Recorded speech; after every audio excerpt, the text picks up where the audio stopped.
May mga saging dito guys. Guys oh, mababa lang.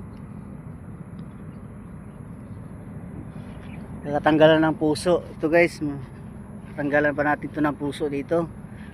Grabing damo lang kasi guys. Hindi natin maano. Pero pwede na yan. Hindi na ano ang damo guys. Ito guys, malapit na ito ma-harvest guys.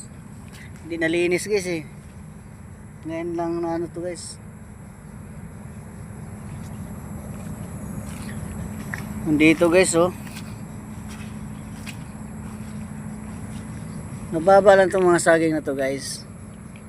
Ewan ko ba kung pwede nang tanggalin ang puso nito eh.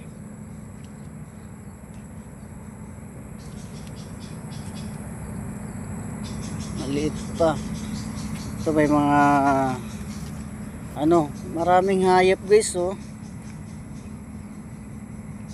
Kaya hindi siya naganda kasi may kinakain ng mga ano, mga anong insekto to. Ito naman guys, may luya oh. May luya dito guys, no? Talagay sa anong luya natin guys oh.